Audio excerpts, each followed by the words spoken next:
depravity with her beauteous mantle of verdure. Splendid trees reared their stately tops where splendid cathedrals once had reared their domes, and sweet wild flowers blossomed in simple serenity in soil that once was drenched with human blood. Nature had reclaimed what man had once stolen from her and defiled. A herd of zebras grazed where once the German Kaiser may have reviewed his troops. An antelope rested peacefully in a bed of daisies where, perhaps 200 years ago, a big gun belched its terror-laden messages of death, of hate, of destruction against the works of man and God alike. We were in need of fresh meat, yet I hesitated to shatter the quiet and peaceful serenity of the view with the crack of a rifle and the death of one of those beautiful creatures before us. But it had to be done. We must eat. I left the work to Delcarte, however, and in a moment we had 2 antelope and the landscape to ourselves. After eating, we boarded the launch and continued up the river. For 2 days we passed through a primeval wilderness. In the afternoon of the second day we landed upon the west bank of the river, and leaving Snider and 36 to guard Victory and the launch, Delcarte, Taylor, and I set out after game. We tramped away from the river for upwards of an hour before discovering anything, and then only a small red deer, which Taylor brought down with a neat shot of 200 yards. It was getting too late to proceed farther, so we rigged a sling, and the 2 men carried the deer back toward the launch while I walked 100 yards ahead in the hope of bagging something further for our larder. We had covered about half the distance to the river when I suddenly came face to face with a man.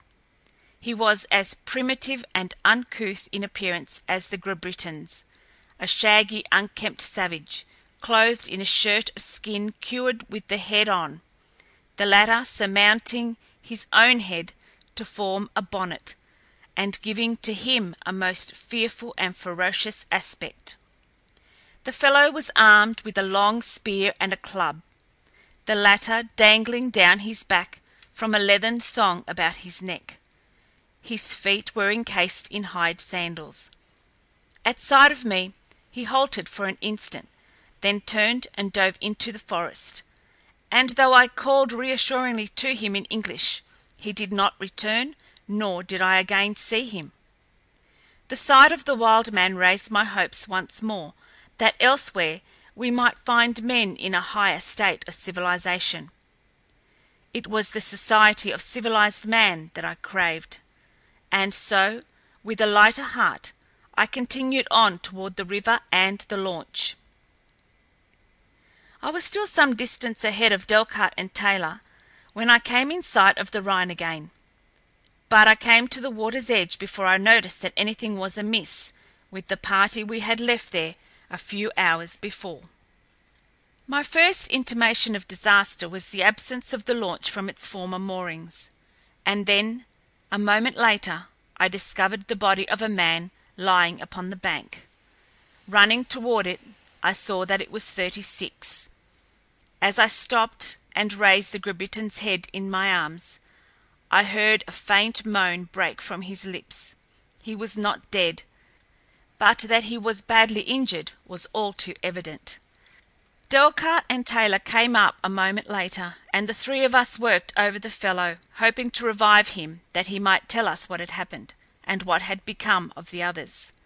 My first thought was prompted by the sight I had recently had of the savage native.